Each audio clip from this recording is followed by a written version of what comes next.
Olá, vocês. Buenas noches. Tudo bem? Oi, Estela, você está sempre aqui, hein? Gente, vamos fazer o seguinte, hoje a live vai ser muito bacana, porque a gente queria essa pessoa e a gente conseguiu essa pessoa, que é muito bom. Então, oi, Cíntia, querida. Cíntia, você vai curtir, porque é bem o seu assunto. A Cíntia trabalha em um hospital atualmente. Vai marcando as amigas aí no feed, compartilha a live antes da gente chamar ela. Oi, amigas, quer falar alguma coisa? Oi, meu amor. Tá chegando muita gente. O Vinícius, de novo, Vinícius está sempre aí. Denise, vai marcando as colegas aí, que hoje o papo vai ser bom e vai ser profundo e Vai ser bem bom. Eu vou dar uma introduzida na convidada, depois ela pode falar mais sobre ela mesma, mas Sim. eu tô tão orgulhosa da gente conseguir trazer algumas mulheres incríveis que a gente queria para conversas, né? Que, enfim, tão bom. Hoje vai ser bom. Então, a nossa convidada de hoje é a Júlia Rocha. Para quem não conhece, a Júlia ela é médica de família e comunidade, ela atua no SUS, mas ela é super conhecida nas redes porque ela escreve, ela é uma escritora, assim, daquelas que fazem a gente sentir tudo, e ela escreve relatos absurdamente tocantes, assim. Ela é cantora também, compositora, uma mega artista, ela é mãe e doula e Ela é um monte de colunista coisa. do UOL.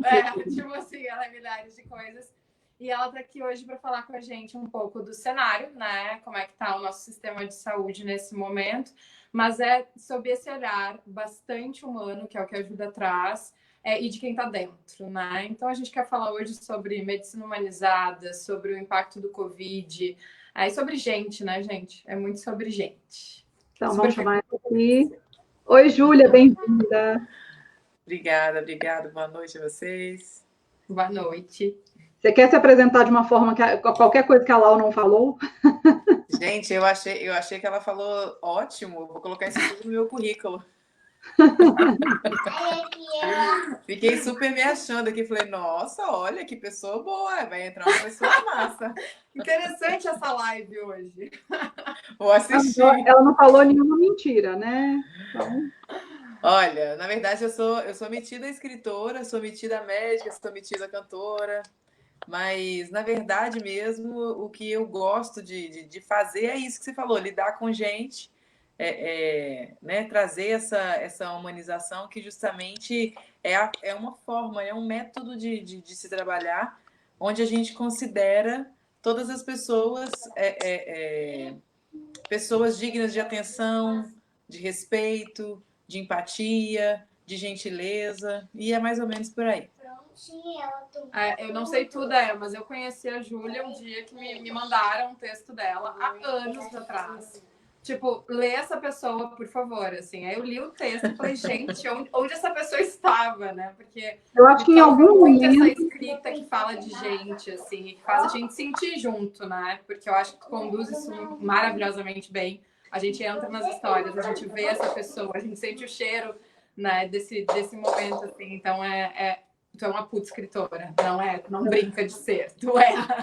Como eu acompanho a Lígia Moreira Sena há muito tempo, em algum momento eu acho que foi ela, eu acho que foi ela que compartilhou alguma coisa da Júlia, e aí eu comecei a seguir, aí eu fiquei toda feliz, a gente quase se encontrou no seminário que teve ano passado, mas foi uma bagunça no final das contas, mas eu sigo você no Instagram, e o dia que eu vi que você estava me seguindo, eu fiquei super feliz, assim, eu também te amo, pessoas. Mas, enfim, conta um pouquinho para as pessoas o que é o seu trabalho atualmente. Bom, eu sou médica de família e comunidade, eu trabalho numa unidade básica de saúde na região metropolitana de Belo Horizonte e estava até pouco tempo atrás trabalhando na urgência, né, na UPA, na unidade de pronto atendimento, mas decidi sair por entender que isso que a gente está vivendo agora não tem um prazo determinado de acabar, para acabar, e o meu marido é asmático, então eu precisaria ficar sem vê-lo e sem conviver com ele nem com a minha filha até uma data indeterminada. Qual Então é a eu idade decidi da sair. filha? A minha filha tem 3 anos. A Gabi está aqui atrás.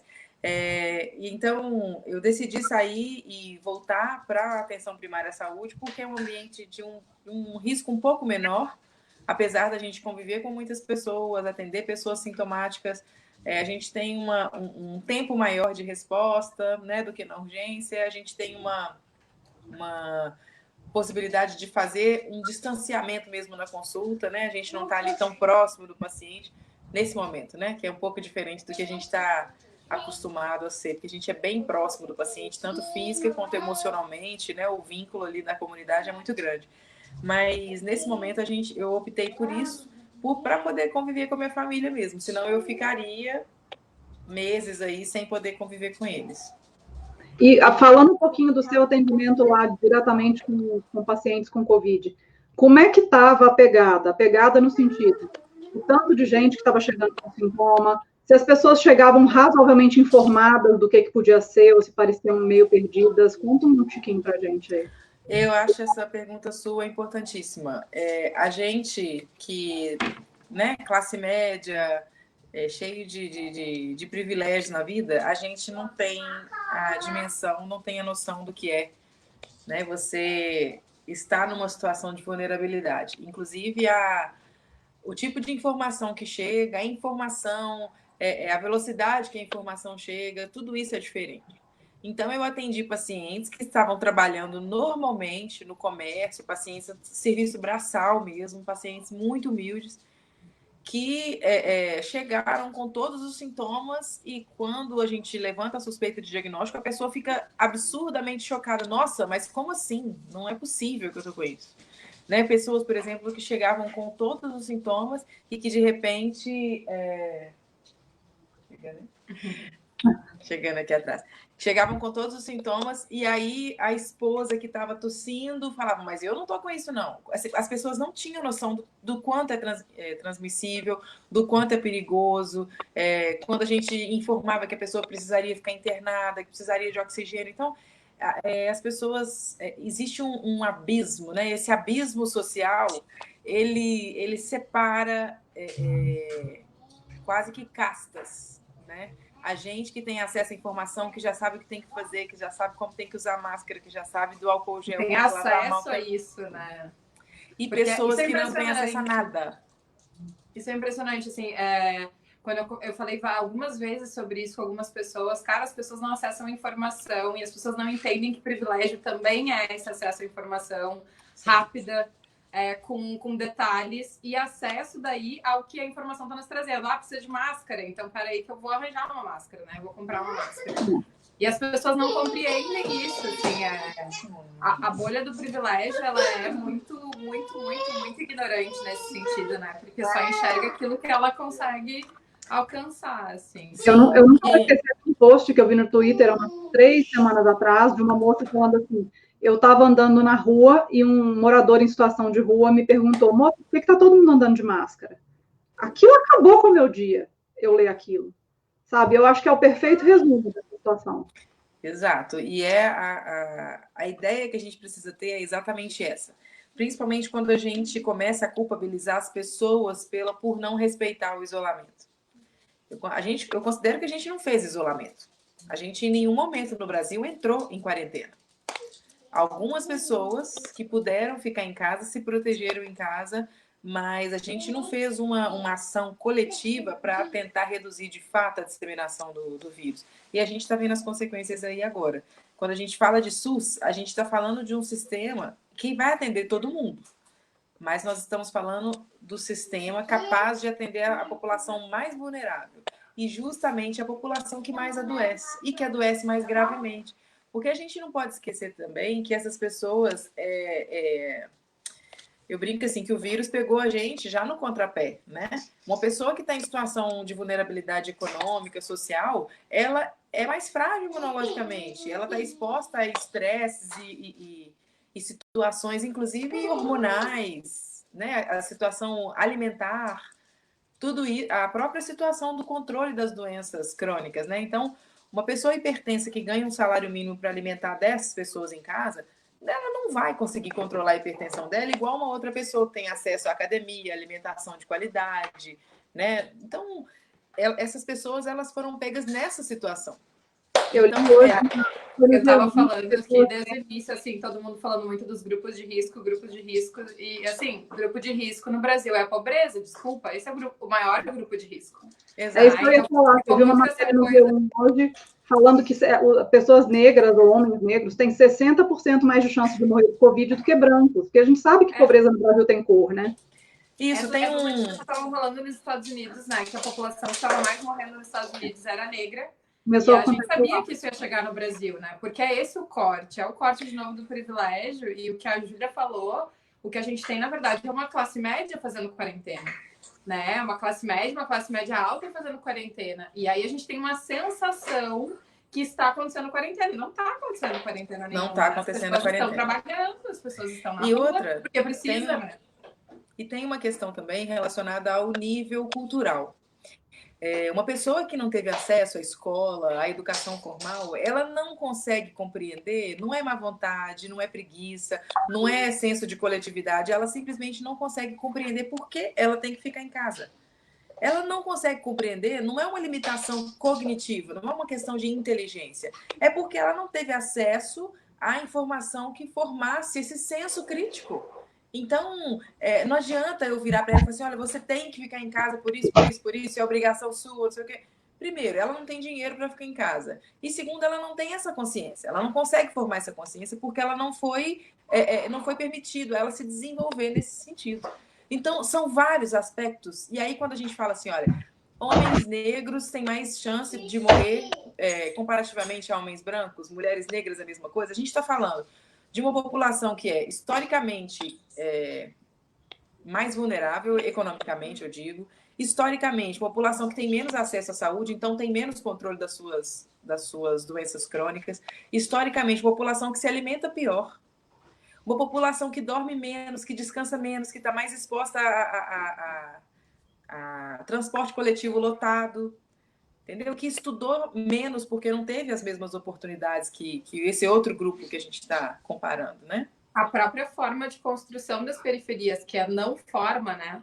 Não tem nenhuma estrutura, nenhuma política pública. Então, as casas são muito coladas, as casas são muito pequenas. A gente tem casas pequenas demais para famílias grandes demais. Então, assim, é uma sequência, por isso que o grande grupo de risco é a pobreza, né? Porque é uma sequência de camadas e fatores de risco que se unem. E nesse momento, como que a gente protege as pessoas, né? Como é que a gente cuida das pessoas? E o vírus encontra essa situação, só que é um vírus muito mais potente do que qualquer patógeno que a gente está acostumado a lidar. Por exemplo, eu posso conviver com uma pessoa com tuberculose e sair ilesa. Por quê? Para eu pegar a tuberculose de alguém, eu preciso ter um contato verdadeiramente íntimo, né? Eu preciso estar ali na mesma casa, algumas horas por dia durante um período. E outra, para eu desenvolver a doença, eu adoecer e correr o risco de morrer de tuberculose, normalmente eu sou aquela pessoa que fuma muito, ou então que bebe muito, que se alimenta muito mal. Então, assim, tem todo um conjunto. Essas pessoas, dentro de cômodos, né, de 10, 12 habitantes, então tem uma família numerosa, 12 pessoas morando dentro de um cômodo. Quando você tem uma pessoa com tuberculose, sempre vai haver um ali que pegou. Agora, para a Covid, para o coronavírus, o índice de transmissibilidade é muito maior, não há comparação. Né? Você pode pegar de uma pessoa na rua que você ficou poucos segundos do lado dela. Você pode... É mais rápido, é mais tudo, né? É tudo mais. Então, assim, esse tipo de situação escancara um abismo social. Não sei se vocês chegaram a ver.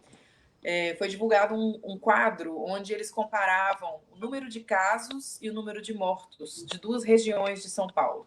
Então, uma região da Zona Sul que teve 200 e tantos casos, 7 mortos. E uma região periférica, pobre, que teve 80 e poucos casos de 54 óbitos. Quando a gente faz essa média, a gente tem um índice de letalidade do vírus no Brasil que é muito maior do que de outros países desenvolvidos. Justamente por isso. E aí, quando eu falava lá atrás, assim, quando eu comecei a divulgar nas minhas redes a informação da importância do isolamento, justamente porque a gente tem um sistema de saúde muito forte, muito potente, com profissionais extremamente competentes, mas a gente não consegue atender caso todo mundo fique doente junto. Então, se a gente faz isolamento e devagarinho as pessoas vão pegando, toda vez que chega um pouquinho de gente para a gente atender, a gente consegue fazer o máximo por aquelas pessoas. Hoje a gente já está vivendo em algumas cidades a situação de que muita gente adoeceu ao mesmo tempo, os leitos de UTI estão todos ocupados e a gente já não consegue fazer por aquelas pessoas o que a gente poderia fazer. Então, começa a morrer gente que não morreria caso o SUS não tivesse colapsado. Por falta de estrutura mesmo. Eu até queria falar do SUS um pouquinho. Eita, Laia, estão brigando hoje. Eu acho que tá com delay. Eu tenho uma pergunta, mas se você quiser... Tá, então toca a tua pergunta, então. Vai a tua pergunta. A minha pergunta é, a gente estava falando que as pessoas chegavam muito desinformadas, sem nem saber do que se tratava direito.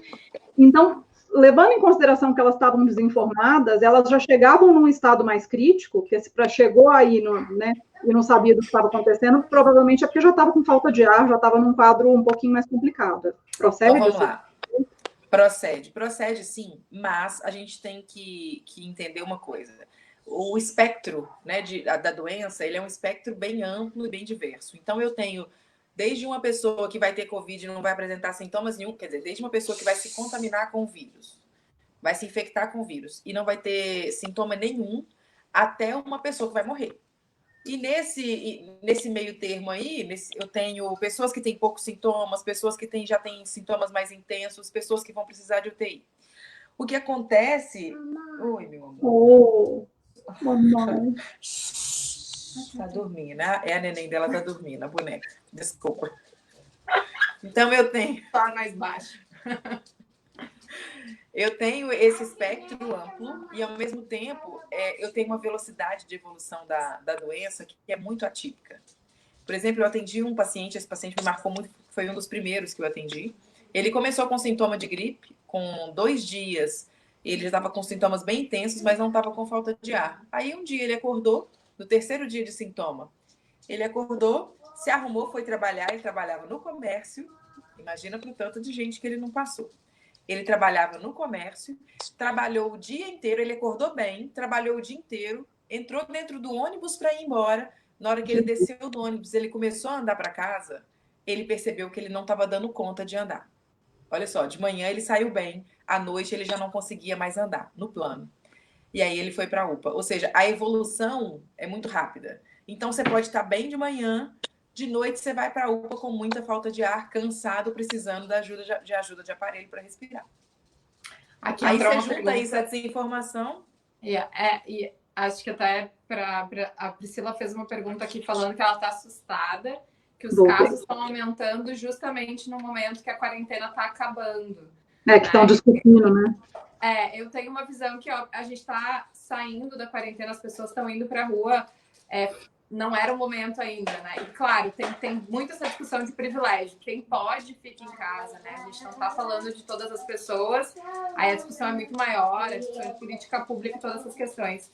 O que tu tá vendo disso, assim? Porque a minha sensação é que vai ter outra onda gigantesca por causa dessa abertura, né? As pessoas vão ir pra rua e, sei lá, vai todo mundo voltar pra casa daqui a pouco doente, assim, porque...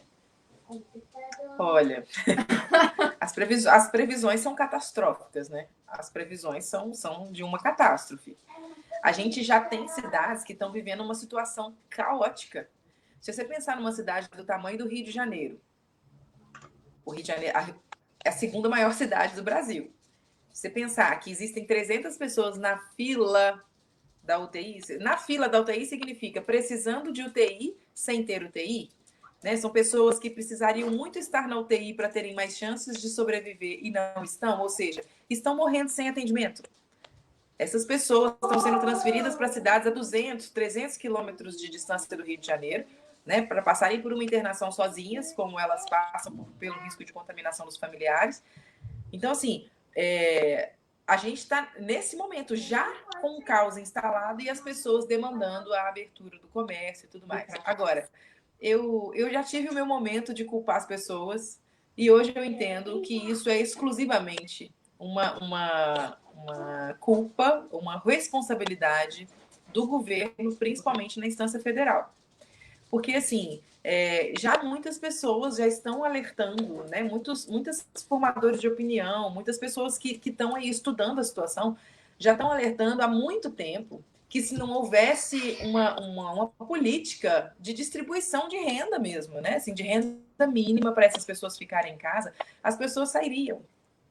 Mas isso é necropolítica. Isso é uma... O atraso não é proposital, né? O atraso para pagar o benefício, com certeza, está sendo proposital, para forçar as pessoas para irem para a rua trabalhando. Claro. Hoje eu nem puxei. Júlia, a gente Claro. faz, antes de chamar a convidada, a gente sempre faz um Corona News do dia e fala um pouquinho das notícias do dia, porque a gente está fazendo essas lives justamente durante a quarentena. O nosso projeto, na verdade, era um podcast, a gente adaptou ele para o momento. E eu nem fiz hoje, porque a única UTI News, aliás, o Corona News do dia, para mim, seria o Idaí, né? E eu tô tão braba com isso que eu falei, não quero nem falar disso, assim. Mas é isso, é uma responsabilidade da instância federal, assim, total, né? E uma ausência de uma informação direta, nítida, clara, responsável para a população, uma confusão de informações. E aí, obviamente, as diferenças do abismo que tu fala, né? A gente tem as pessoas não privilegiadas que nem estão acessando a informação direito, a gente tem as pessoas mega privilegiadas que estão se protegendo, mas não querem que seus funcionários se protejam, né? A gente tem uma vai longe essa discussão, né? São camadas e camadas na sociedade completamente erradas, assim, e é muito horrível assistir tudo isso. E o que eu ia te perguntar antes, quando a Day entrou com a pergunta, é sobre o SUS, assim. Eu vi esses dias alguém perguntando no Twitter, né? Você aí que sempre defendeu o final do SUS, né? Imagina agora como seria esse momento no Brasil sem o SUS. E aí eu queria fazer esse exercício contigo, assim. Como seria esse momento no Brasil sem o SUS? Olha, vocês conseguem me ouvir bem? Ou tá travando? Porque eu ouvi vocês bem picado. Tudo bem? Então tá. Bom, antes de responder, primeiro eu respondo de uma forma bem simples. O Brasil, sem o SUS, vai viver uma barbárie. Na verdade, não precisa nem do coronavírus para isso acontecer. Em qualquer momento, desde que o SUS foi criado até agora, se o SUS parar de existir, a gente vai viver a barbárie. A gente vai viver pessoas que têm dinheiro pagando atendimento médico e pessoas que não têm dinheiro morrendo. Né? Assim, a saúde sendo tratada como um bem que pode ser comprado, como a gente compra um shampoo, uma cadeira, uma mesa. Agora, eu acho importante a gente voltar um passo atrás para entender, ou para tentar entender, isso que eu chamei de necropolítica, mas eu até quero, de certa forma, me corrigir. Muitas vezes a gente chama os gestores, né, assim, a representação do governo federal de pessoas, né, portadoras de sociopatias, de psicopatias. Isso é que, assim, essa pessoa, esse ser humano, representa o valor de uma classe. Só que ele escancara, sem vaselina, sem lubrificante, ele escancara esses valores. Então, não existe maquiagem, não existe freio. Então, ele fala sem pudor tudo que uma classe de fato pensa. Então, a burguesia brasileira, a classe econômica, a elite brasileira, que a gente pode dizer assim, a elite brasileira, ela pensa isso que está sendo representado. Então, ele é um legítimo representante dessa classe. O que a gente está vivendo agora, historicamente, se a gente tiver um olhar histórico, isso é luta de classes. Isso é luta de classes. E o Estado exercendo esse biopoder, né? Assim, olha, você vive e você morre. Porque quando ele fala assim, eu vou pagar R$200 de auxílio, né? Porque foi isso que foi dito a princípio. Ele está dizendo assim, eu vou pagar isso aqui para você morrer, mas eu vou pagar, então vou me sair bem. Existe um cálculo para isso, né? Assim, sabe-se quem vai viver e quem vai morrer, quantos morrerão. Existe um cálculo, é bem calculado, né? Por isso a gente chama de calculista.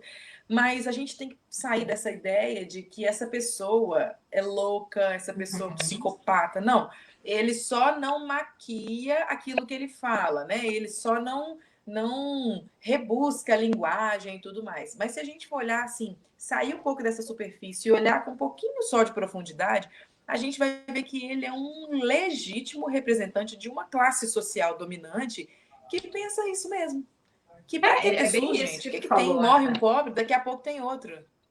E É engraçado, porque aqui no meu prédio mesmo, eu já falei isso em algumas outras lives aqui, é bem pessoal classe média que acha que é elite, sabe? E me assusta, porque uma coisa é você falar de camadas mais pobres da população que não estão tendo acesso à informação, portanto, não sabe direito o que fazer. Todo santo dia, graças a Deus que eu não desço muito, mas que eu preciso descer na garagem ou na portaria por algum motivo, eu topo com um cidadão ou uma cidadã sem máscara dentro do elevador. Todo dia. Ou eu vou descer com os cachorros e a pessoa fala, pode entrar, eu não ligo não. E eu, não, amigo, você não está entendendo. O problema não é os cachorros, o problema é que tem outra pessoa no elevador. E eu não vou dividir o elevador com ninguém, né? Então, tem isso. Tem o outro fato também, que eu vejo direto aqui, que não liberaram as empregadas domésticas. Não liberaram. E tem empregada doméstica sem nem para dar máscara, não, elas chegam aqui sem nada, e você vê elas no elevador sem nada, e as pessoas falando que estão fazendo quarentena com as empregadas domésticas trabalhando dentro de casa, eu vendo elas limpando as varandas e tudo. Então, também rola uma hipocrisia, né, de, estamos fazendo quarentena, mas ok, e a pessoa que trabalha com você? Né? Você realmente não pode limpar a sua privada, né? Nem que seja uma vez na semana e tudo, que vai quebrar a mão, não sei, é uma coisa que me irrita muito. Inclusive, isso, são pessoas que elas não podem fazer quarentena de jeito nenhum, e são pessoas que estão convivendo com outras pessoas que também não estão fazendo quarentena. Então, quando eu opto não, né? Assim, quando eu obrigo um funcionário, uma pessoa, uma faxineira, uma empregada doméstica a ficar na minha casa, eu estou, né? Quando eu opto por isso, eu estou convivendo com outras 200, 300 pessoas, porque ela sai, ela entra no ônibus. Essas pessoas que estão no ônibus, elas estavam em outros lugares. Ela chega em casa, tem o marido, tem o filho que estavam trabalhando também. Então, assim, é de uma burrice sem tamanho, né? Mas além de tudo, a mente escravocrata é mais forte, né? É por aí. É isso. Mas eu acho assim que, enfim, eu estava vendo esses comentários sobre o SUS e pensando que se a gente está falando de uma catástrofe, sem o SUS a gente está falando de uma coisa, né? O SUS vai ser o grande espaço, né? O grande lugar de proteção das pessoas nesse momento, da maior parte das pessoas que conseguir alcançar. E vai ficar muita gente de fora, mas imagina sem o SUS, né? E, assim, imagino que tu que tá dentro, isso seja muito forte, assim, as falas das pessoas quando elas são contra o SUS, ou vamos privatizar, ou vamos não sei o quê, é tão desconectada da realidade do Brasil, assim, né? Tão desconectada, que é isso. Mas eu não me importo, né? Eu me importo com os meus, eu me importo com a minha realidade, eu me importo com a minha bolha, e se todo mundo tá bem aqui, tá tudo certo. Eu me importo com aquilo que me bate. A gente vem de um lugar, eu e a Déia, que nós somos mães de crianças com deficiência, né? E a gente vem desse lugar de debater inclusão, capacitismo em diversas camadas, e pensar nessa pessoa no mundo, nesse momento, também é muito complexo, né? Então, a gente começou a ver lá no começo da pandemia, a gente começou a ver notícias nos Estados Unidos já dizendo que as pessoas com deficiência estavam sendo preteridas na hora de, tipo, temos um respirador para quem a gente vai dar. E a gente sabe que, por exemplo, crianças como meu filho, que é cadeirante, que tem paralisia cerebral, ele é visto pela sociedade como uma criança não saudável. Logo, a vida dele tem menos valor. Se tiverem que escolher entre duas crianças, certamente a dele tem menos valor para a sociedade, assim, né? Então, essa é a criança que já não é saudável. E aí, queria te perguntar um pouco sobre isso, assim, né? O que tu vê, qual é a tua experiência nesse sentido das pessoas com deficiência em momentos de caos, assim, e em momentos também que falta para todo mundo, e essa pessoa tá ali no meio. Desculpa se eu não consegui te responder adequadamente, porque eu tô te ouvindo muito mal. É tudo picadinho, mas acho que eu consegui entender a sua pergunta. Olha que doideira, né? A gente, na medicina de família, a gente tem muito esse hábito de fazer esse exercício de entender a origem da opressão. Quando a gente fala que idoso pode morrer, que deficiente pode morrer, o que está acontecendo agora é isso, a gente está relativizando mortes, né? A gente vê tantas, já foram 5 mil, depois 6 mil, 7 mil, 8 mil, 10 mil. Quando chegar no 15 mil, a gente fala, gente, mas são pessoas, né? O né esconde uma coisa, esconde assim, dentro de um sistema capitalista, alguém que não gera riqueza pode morrer. Exatamente. É isso. Não produz, não tem valor. Então é isso, assim, o idoso... Não produz, tem menos valor. Exato. Eu vi um vídeo da Rita Von Hunt, que ela citou um trecho de um livro que explicava essa coisa e falava assim, que no capitalismo o seu valor está no seu bolso. Então, tem muito a ver com o que você produz. Então, pessoas com deficiência que, teoricamente, para eles, não produzem, são peso para o Estado, a gente já viu o que aconteceu na Segunda Guerra Mundial com elas, juntamente com todos os outros que eram considerados indignos de se reproduzir e de viver, né? Eu vi hoje uma iniciativa muito simples, muito singela, mas que eu achei de uma sensibilidade assim, enorme. Um grupo de apoio às vítimas do Covid-19, quer dizer, é agora que a gente está precisando tanto de apoio, de abraço, de acalanto. Um grupo que decidiu dar nome às vítimas e que começou a fazer desse número pessoas. É uma pessoa que diz assim, olha, não foram 5.000 vidas, foram a Dona Maria, mãe do fulano e do fulano. Foi o seu José, esposo da Dona Ciclano e do Ciclano. E aí, quando você coloca... Eu achei isso de uma sensibilidade, porque traz justamente isso, assim, as pessoas, elas não produzem, né? Essas pessoas que estão fora desse sistema, que são descartáveis para esse sistema de produção que a gente vive, elas têm nome e sobrenome, elas são amadas e amam. E aí a gente começa a trazer esse assunto que para mim é muito caro, que é justamente a humanização da saúde, que é isso, considerar que as pessoas, elas têm direito à vida, basicamente, elas são dignas de estar vivas, mesmo que elas estejam numa cadeira de rodas, mesmo que elas tenham um contato diferente com as outras pessoas, mesmo que elas tenham 80 anos. E aí a gente começa a entender que o capitalismo é que faz mal para a saúde, né? Assim, que esse sistema de produção que a gente vive é que faz mal para a saúde. E que não dá para dourar a pílula, que não tem remendo, reforma, não tem nada para esse sistema, porque basicamente ele é assim, está visando lá na ponta o lucro, né? Se eu precisar de matar pessoas para lucrar, ok? Se eu precisar que essas pessoas vivam, elas vivem. Se eu precisar que elas adoeçam, elas adoecem. Porque o ponto final é o lucro, né? E como nos deixa numa sociedade muito alienada nesse sentido, mas assim, mais do que alienada, é uma sociedade que não sente, né? É uma sociedade que sente só no seu próprio pé, assim. Então, assim, as outras pessoas não me fazem sentir isso. Para mim, entra num lugar muito doido, que eu, no trabalho todo com a inclusão, comecei a pensar sobre isso, e pensar o que é realmente empatia, e pensar o que realmente, fora a coisa toda de enfeitar essas palavras, né, e usar elas alopradamente como se fossem nada, assim. Comecei a pensar sobre tudo isso. A gente vive numa sociedade, primeiro, que ela é voltada toda para o medo, o que faz essa sociedade se locomover é o medo, né? É um medo que nos faz cada vez mais individualistas e cada vez menos afeto, cada vez menos se afetar pelo outro, cada vez menos humanização, né? E quando a gente fala de humanização na medicina... Isso, e o nível... Oi. Não, pode falar. Não, eu queria dizer que o nível de alienação chega tanto que a gente começa a pedir pela nossa morte, né? A gente, não, vamos abrir o shopping, vamos abrir porque não sei o que lá. Vamos... E aí a gente começa a pedir pela nossa morte. Tamanha a nossa desconexão com aquilo que é a realidade, justamente porque a gente não foi estimulado a pensar coletivamente, né? Eu tenho dito isso toda vez que eu tenho oportunidade.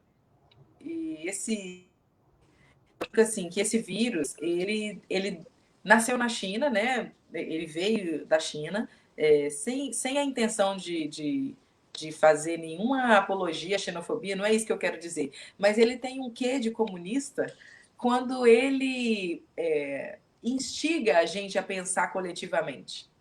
Porque a gente foi destreinado a pensar. A gente não sabe mais pensar coletivamente. A gente não sabe mais. E agora a gente está tendo que aprender a duras penas, porque já morreram 5.000, isso os registrados, né? Muito mais do que isso, de fato é muito mais. O tempo todo a gente está tentando se salvar individualmente, mas não tem salvação que não seja a salvação coletiva. Não tem. E aí a gente fica assim, não, mas eu uso máscara, eu vou colocar um protetor facial. Cara, não adianta. Se todos não estiverem mais saudáveis, não adianta. Quando a máscara, por exemplo, eu gosto de citar o exemplo da máscara porque é demais. Você usa a máscara e você se sente, não, estou pronto para ir para a rua. Só que você usa a máscara, ela não está te protegendo, ela está protegendo o outro. Melhor nem A falar muito ideia isso, viu? Melhor nem falar muito biológica, né? O isso. biológico racional. Pois é, o biológico racional escondido atrás da máscara é o quê? Eu coloco uma barreira de proteção e quando eu falo, eu desacelero as partículas de saliva que estão saindo aqui do meu nariz e da minha boca. Então, eu diminuo a chance dessas partículas chegarem no outro. Mas olha, o coletivo está nesse detalhe. O outro também precisa usar. E se o outro está na rua e não tem dinheiro para comprar comida, para comprar máscara, para tomar um banho, para ter uma casa, eu estou em risco. Eu que construí essa desigualdade. Junto com esse sistema, eu colaborei, mantive, votei para que essa desigualdade permanecesse. E agora eu estou sofrendo as consequências. Então, é todo tempo um teste da gente pensar coletivamente. Olha, não, eu preciso fazer a quarentena, mas eu preciso que esse cara, pelo amor de Deus, distribua essa renda e faça chegar a renda mínima para as pessoas, para elas fazerem também, porque não adianta eu fazer sozinha. Não, Sabe o que é mais doido? O mais doido é o seguinte, eu posso estar aqui fazendo quarentena, não me contaminar, tá todo mundo lá na rua trabalhando, porque todo mundo tem que trabalhar. Vamos trabalhar, porque não pode parar a economia, não sei o que, não sei o quê. E aí todo mundo adoece. Se eu adoecer de qualquer coisa, não precisa ser de Covid-19, não.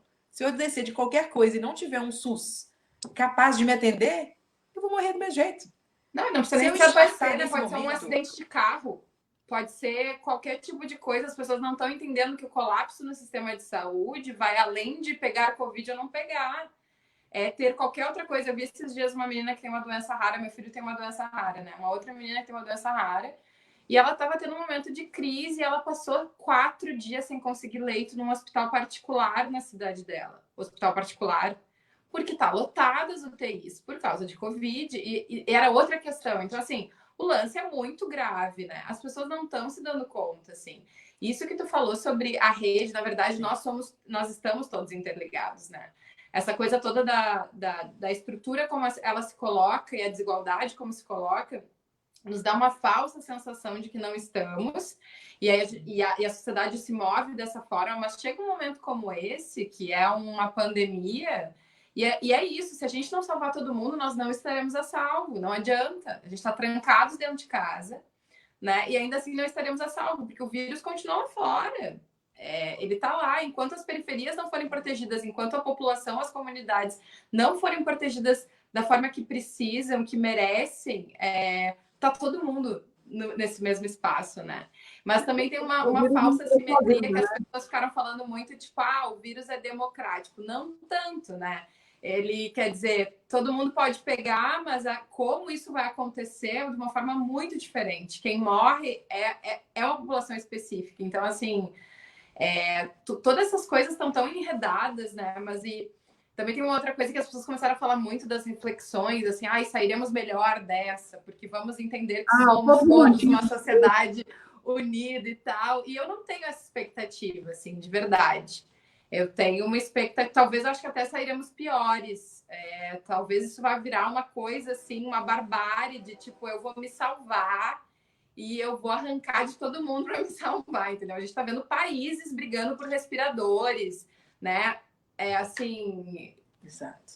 Então, o melhor é esse, né? Que a gente está caminhando.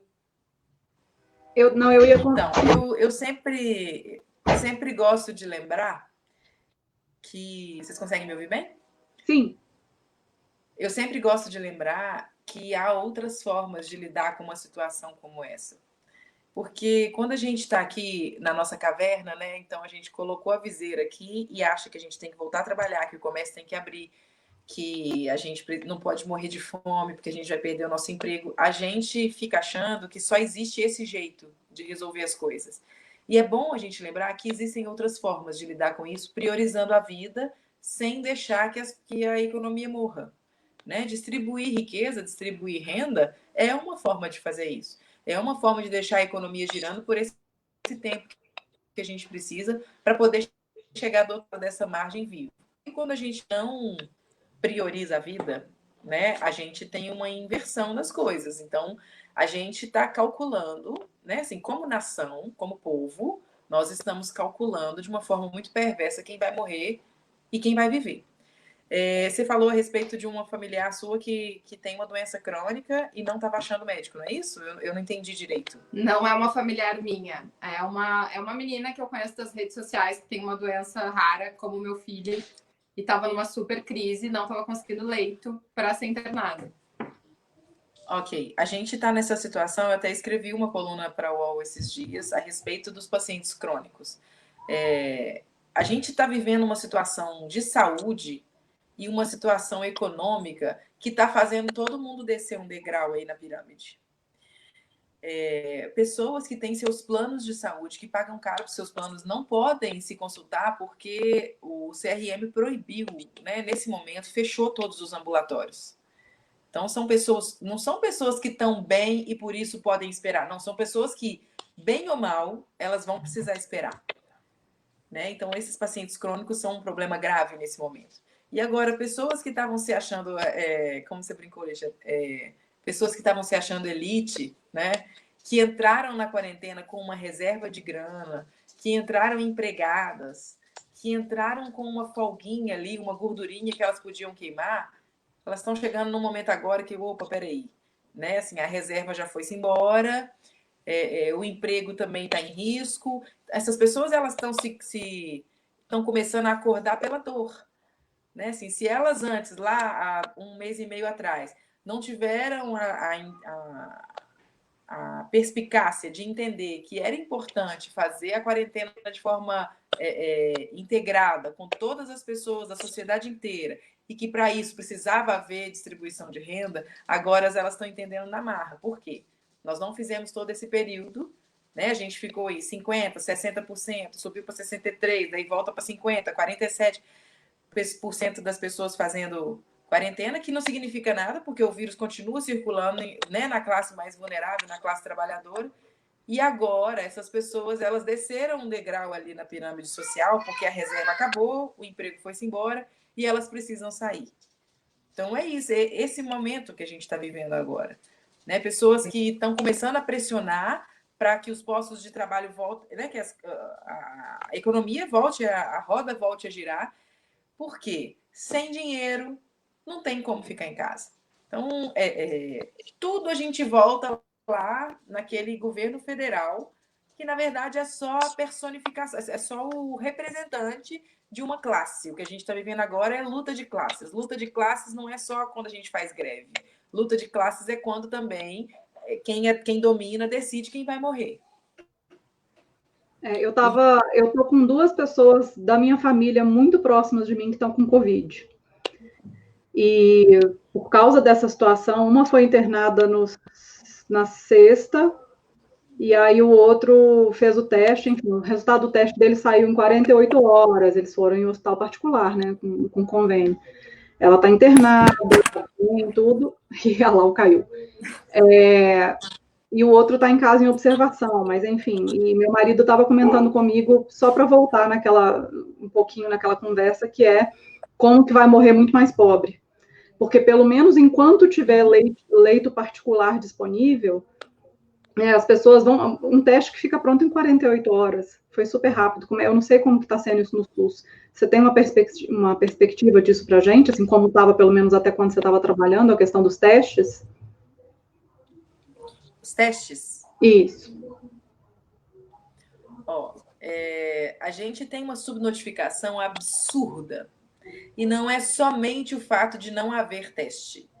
Quando se faz o teste, esse teste demora 10, 15 dias para sair o resultado. Ou seja, eu até escrevi sobre isso a semana passada. Existe uma subnotificação por não haver teste. Ponto final. A gente sabe que o número é muito maior. E os testes que são feitos, demorando tanto, eles vão se transformar em notícia na televisão com um atraso de mais de 1 mês. Então, quando as pessoas hoje, né, elas, há poucos dias atrás, né, a gente começou com essa onda de pedindo a reabertura do comércio. Então, essa pessoa sai hoje e é contaminada hoje e morre daqui 10, 15 dias, o fato dela ter saído hoje, a consequência dessa saída hoje, ela só vai aparecer para a gente lá na Globo News daqui 30, 35 dias. Só que é isso, a gente está vendo hoje esse cenário. Nós estamos recebendo essa notícia com atraso. A gente olha para a televisão, a gente tem que entender que a gente está olhando para o passado. Se a gente hoje está achando um absurdo que já aconteceram 5 mil mortes, ou um pouco mais de 5 mil mortes, a gente tem que entender que isso aconteceu há 15, 20 dias atrás. Então, o absurdo era lá. E lá a gente estava achando que estava tudo bem, porque não tem notificação, é isso. Você chega para apagar um incêndio sem saber se o que está pegando fogo é um cantinho de uma sala ou um prédio de 20 andares. Era isso. Então, a gente achou que tinha uma camiseta pegando fogo assim no cantinho da sala. Agora, a gente está chegando mais próximo, o corpo de bombeiros veio só com um extintor de incêndio, e a gente chegou com o extintor de incêndio, olhou para o incêndio e viu que era um prédio de 20 andares. Eu acho que essa pergunta aí da Sara é muito para você responder. Vamos falar um pouco sobre a realidade dos profissionais de saúde a nível físico, emocional e profissional. E eu sei que tem vários profissionais da saúde acompanhando a live aí por sua causa. Eu só queria que a gente explicasse então... o que é subnotificação, porque algumas pessoas já perguntaram também o que é subnotificação que todo mundo está falando, então eu acho que é legal a gente explicar para ficar claro para as pessoas do que a gente está falando. Todos os casos suspeitos e confirmados, eles precisam ser notificados, ou seja, eles precisam ser informados para o Ministério da Saúde. A subnotificação é porque, como não há teste, como não há como a gente confirmar os casos, a gente sempre notifica como suspeito, mas fica subnotificado os casos confirmados. Entendeu? Eles ficam. A notificação fica quem? Fica abaixo. Sempre fica abaixo. É abaixo da realidade. Aquele número não representa a realidade de jeito nenhum. Vamos falar então um pouco. Oi, meu amor, o que você quer? Mamar. Quero mamar. Oi. Não tem problema não, amor. Nossa, filha, pior que esse vestido não dá pra mamãe te dar mamar, não. Espera só um pouquinho e a mamãe já vai lá, tá bom? Vai com o papai, meu amor. Oh, meu Deus. Vai te dar soco. Mamãe já vai. Esse vestido aqui não dá pra dar mamar pra ela. Não dá pra resolver. Mamar, sabe que não dá pra qualquer... Só mais 10 minutos, fala pra ela. A realidade... Oi? Só mais 10 minutos. Joia, sem problemas, ela entende. A realidade dos médicos e médicas, enfermeiros, enfermeiras técnicas, o pessoal da limpeza, os porteiros, tá todo mundo apavorado. Urgências, então, é uma coisa absurda, porque a maioria das pessoas convive em casa com quem é do grupo de risco. Então, seus pais, seus avós, ou parentes asmáticos, né? Parentes que têm histórico de asma, ou pessoas que estão idosas. Então, tá todo mundo apavorado.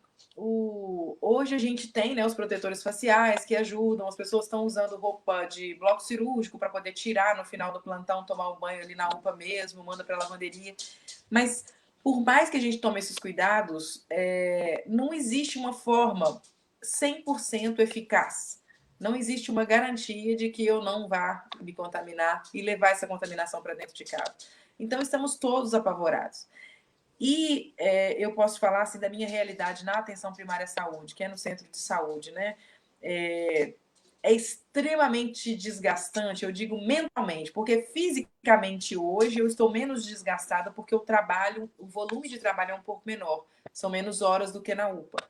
Mas emocionalmente o desgaste é imenso, ter que ter um cuidado o tempo todo, né, de usar máscara, de usar protetor facial, de lavar a mão, de passar álcool gel, de não encosta no paciente, não encosta aqui, de passa aqui, passa...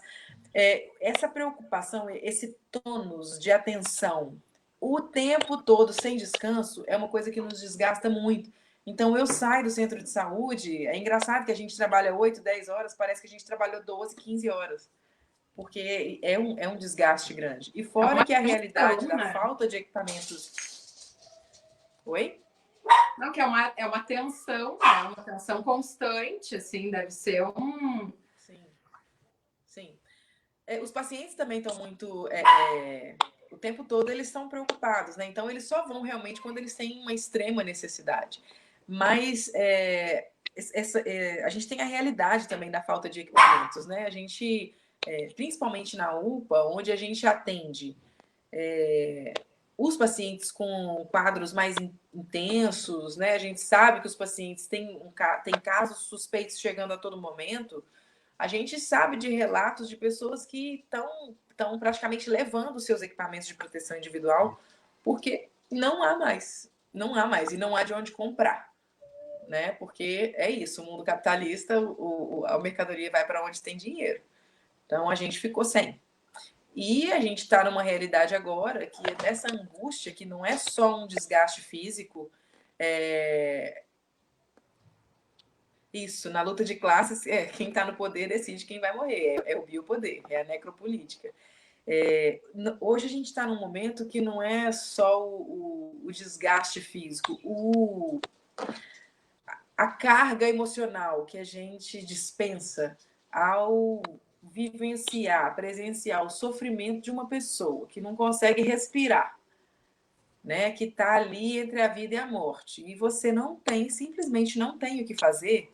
Isso é uma coisa extremamente adoecedora, e os profissionais, eles estão adoecendo emocionalmente também, estão ficando esgotados, e por isso, inclusive, mais vulneráveis imunologicamente, né? Biologicamente, porque é um sofrimento muito intenso, e você está com isso o tempo todo no seu dia a dia. Você sabe que você vai entrar, que você vai ter que decidir quem que vai para o respirador, quem que não vai, porque em muitas cidades a gente já não tem mais leito disponível. A gente sabe que em São Paulo, por exemplo, está com 80% dos leitos ocupados. Quando a gente fala uma cidade do tamanho de São Paulo, 20% de leitos livres é leito pra caramba. Só que isso faz assim, ó, some num piscar de olhos quando você começa a ter interação social como a gente tinha antes. Então, o perigo é justamente esse. Não, então tem 20% dos leitos, então vamos sair para trabalhar. E aí, em 15 dias, eu acabo com tudo isso. E aí começa justamente o que eu falei anteriormente. Começa a morrer gente que não precisava morrer. Porque é normal, acontece, todo ano acontece de pessoas morrerem de gripe, influenza e outras síndromes gripais. Pessoas que estão mais vulneráveis imunologicamente, pessoas com idade mais avançada. Algumas pessoas vão morrer de gripe, mas num contexto normal, essas pessoas vão ter a assistência que elas merecem, que elas precisam. Agora, muitas pessoas vão morrer porque não vão ter essa assistência. E não existe, a gente precisa entender que não tem grupo de risco, né? Assim, tem um grupo mais vulnerável e que corre um risco de um adoecimento mais severo? Claro, a gente sabe disso, isso é cientificamente comprovado. Agora, a gente está vendo criança de 12 anos internada grave. A gente está vendo jovem de 23 anos morrer, né? Mas ele tinha asma. Poxa vida, gente, meu marido tem asma. Né? Assim, meu irmão tem asma. Estão ótimos aí, trabalhando, super ativos. Peraí, quem que a gente... Até quando a gente vai relativizar essas mortes que não precisariam acontecer? E por isso que eu gosto de mostrar outras realidades. Você vê, na Argentina, a gente tem um número absurdamente menor de mortes. Né? A Argentina está aqui do lado. Né? A gente tem em outras democracias, né? Na Alemanha, a gente tem uma realidade diferente. Na Holanda, a gente tem uma realidade diferente. E mesmo em países que não são tão economicamente desenvolvidos como o Brasil, a gente tem uma realidade diferente, porque houve um pulso forte, né, assim, firme das autoridades de se fazer cumprir a quarentena. A quarentena ela tem uma característica interessante, que é assim, se você faz de uma forma muito eficiente e coloca a maior parte da população dentro de casa, você faz por um tempo e, de fato, aquilo é efetivo.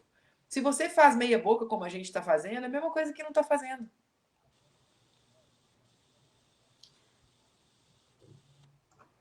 Com delay.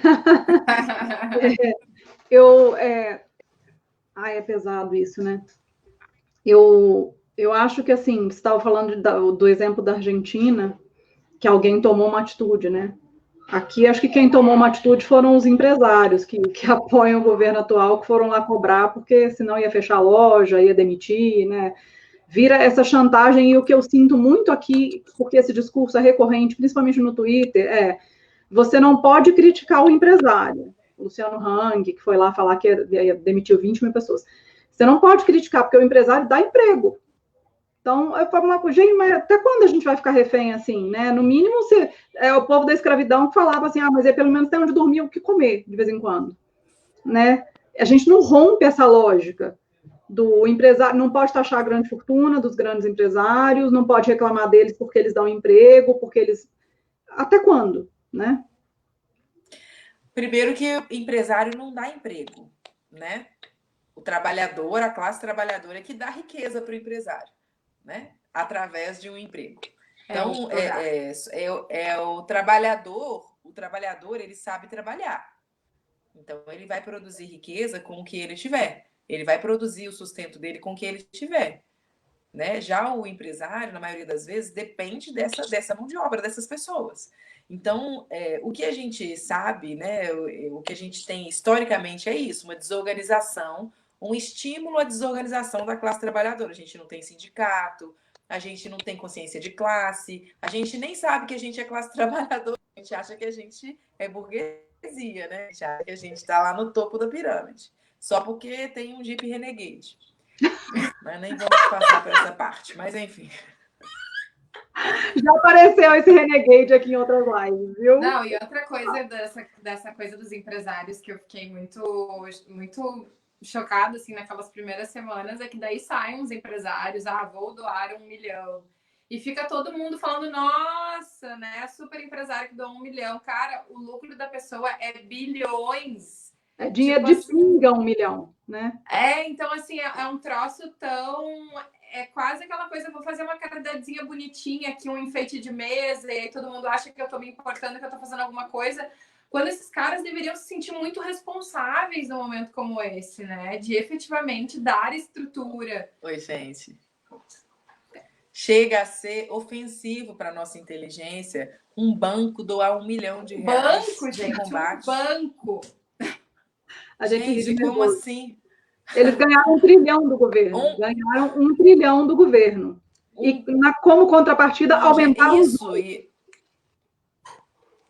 quando algumas pessoas também super ricas se juntam para fazer campanha para pedir doação para os outros. Então, é isso, a burguesia fede, mas tem dinheiro para comprar perfume. Você percebe, assim, essa situação é uma situação de saúde, mas ela escancara o que a gente é como estruturalmente, como sociedade. A gente é isso.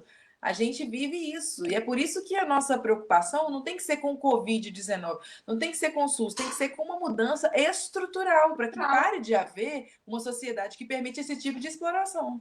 O Covid, na verdade, ele é como se fosse uma grande lupa, né? Ele é uma grande lupa que escancara absolutamente todas as coisas que estavam aí colocadas, postas. E a gente está falando de desigualdade, mas a gente também está falando, por exemplo, de violência contra a mulher, que os números sobem e de repente está todo mundo chocado, como se a gente não soubesse que a gente vive num país que violenta e mata mulheres todos os dias, né? Então, assim, para mim ele é uma grande lupa, não é sobre ele de fato, é sobre tudo que ele escancara. Assim, acho que o Covid está botando em cima da mesa algumas coisas que a gente estava colocando, deixando ali embaixo, assim, né? E aí algumas discussões estão se tornando mais urgentes e ainda assim muitas pessoas escolhem se manter numa bolha de ignorância, assim, né? E escolhem não olhar para isso. Por isso que eu não acredito muito nesse papo de vamos sair melhores, sabe? Porque o que eu estou vendo as pessoas que já se envolviam nessa discussão estão se envolvendo mais, estão discutindo muito, estão se aprofundando, estão pensando. As pessoas que não se envolviam, na sua grande maioria, continuam não se envolvendo, né? Continuam de fora, continuam pensando no seu. Então, eu mantenho a minha família aqui na minha casa de praia, em Angra, em quarentena, mas os meus empregados vão trabalhar, né? Mas eu vou fazer carreata de carro, meu carrão, para pedir que o comércio volte a funcionar. Então, assim, continua esse abismo, né? Eu acho que o abismo só ficou mais feio, inclusive, de olhar, porque ele está tão nítido, né? Gente... Sabe, essa história do... Desculpa, a gente já está terminando, né? Temos 5 eu só ia avisar que está chegando na hora, mas que eu fiquei até... Acho que a sua menina deve estar meio chateada. Ela tá. Eu acho que para finalizar é bom que a gente pense isso. A gente não precisa sair melhor. Se a classe trabalhadora sair com um pouquinho mais de consciência de classe, já seria um saldo excelente. Mas eu acho que já pode acabar. Coronavírus pode ir embora. Já aprendemos muita coisa. Entendendo a sua importância, o tamanho do que representa, né? E porque a gente fica muito nessa onda de ficar na mão dos poderosos. Os poderosos são pouquíssimos.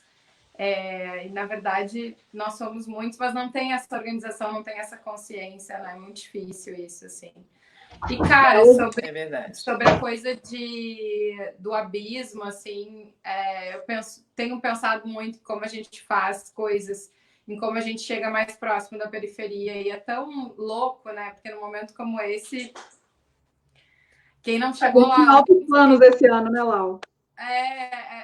Eu botei todo o meu ativismo para a periferia faz um tempo já, e eu tô me sentindo, assim, completamente impotente. Aí tu fica numas, vamos fazer doação, né? E aí, esses tempos, eu vi uma pessoa falando uma coisa super inteligente, assim, que, cara, tá todo mundo mandando cesta básica, a gente precisa de cesta básica, mas a gente precisa de verdura e ninguém tá pensando nisso. A gente precisa ter acesso à informação e ninguém tá pensando que a gente não tem nem internet para isso. A gente precisa ter sanidade nesse momento e ninguém tá pensando na nossa qualidade de saúde mental também, né? Então, as camadas são tantas. E aí a população fica numa coisa muito assistencialista, de só manda cesta básica, nem, né? Porque é um jeito que o Brasil se move, né? Esse lugar do caridoso, do vou doar o que eu consigo, né? E não de fato pensar na estrutura, e não de fato pensar que essas pessoas estão vivendo outro Covid, né? É outro tudo, assim. Então é tudo muito cruel.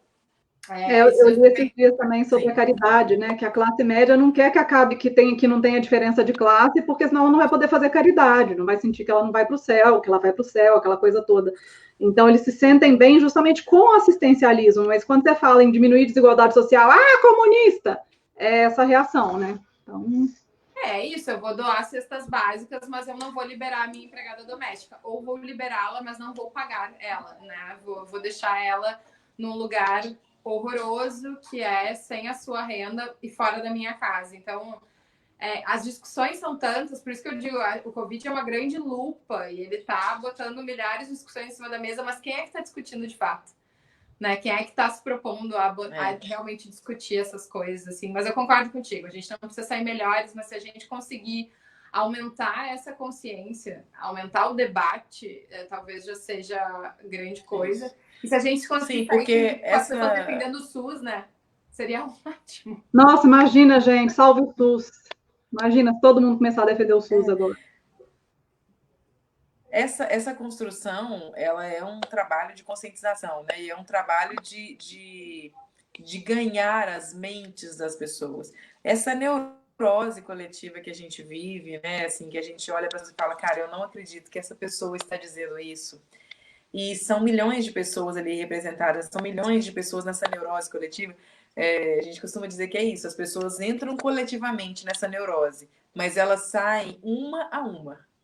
Né? Entram aos milhões nessa loucura que a gente fala assim, gente, eu não estou acreditando que essa pessoa está apoiando esse ser humano que está falando isso.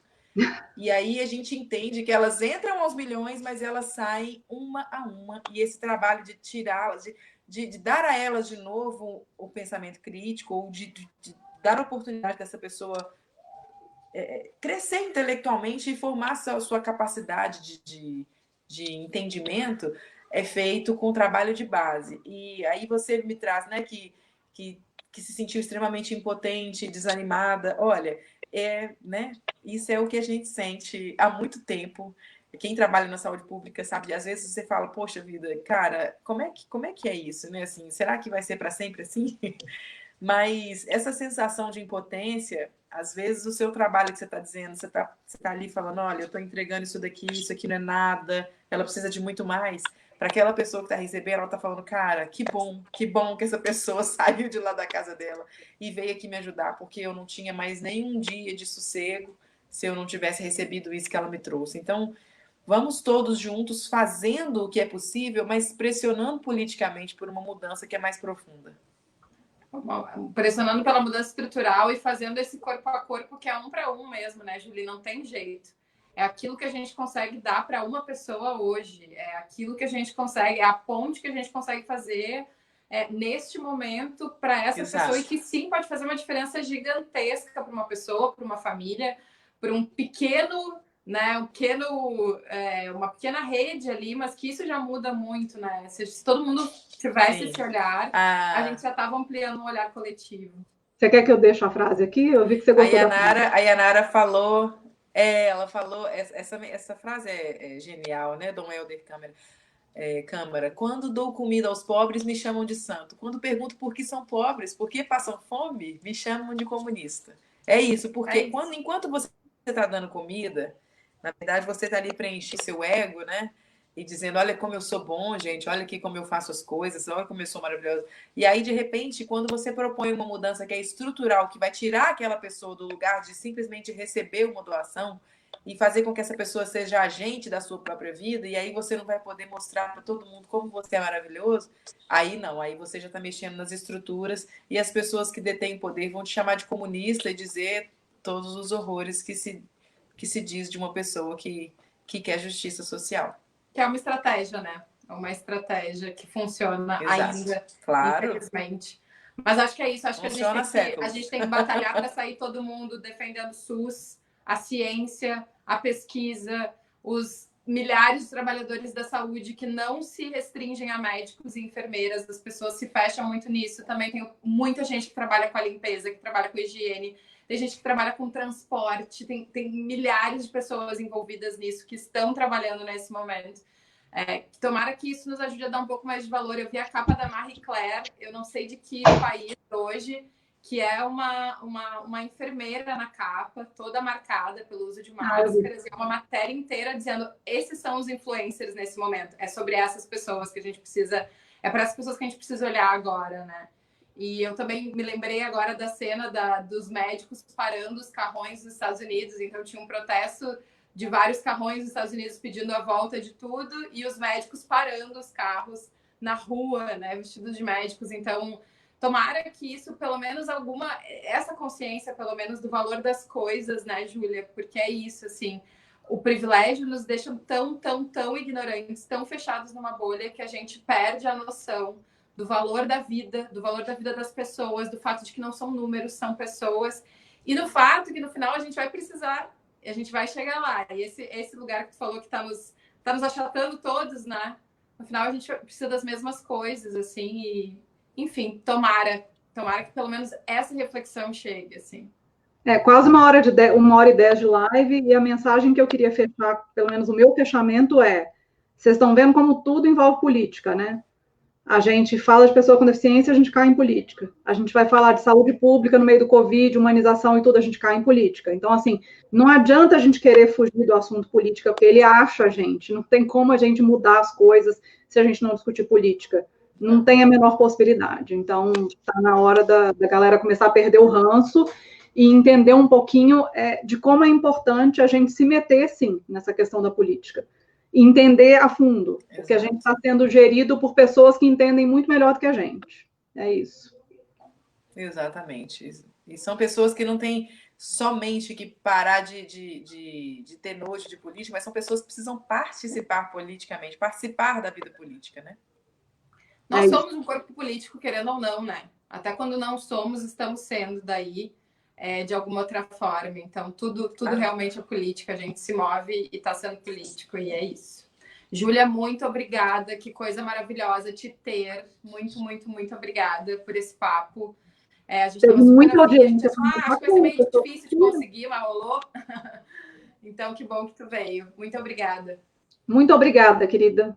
E obrigada a quem seguiu nós. Eu que agradeço vocês, gente. Um beijo grande para quem nos acompanhou. Agora vamos liberar um amar de gato. Beijo para todo mundo. Vai ficar salvo na página. Para quem não conseguiu pegar tudo, pode voltar depois, tá bom?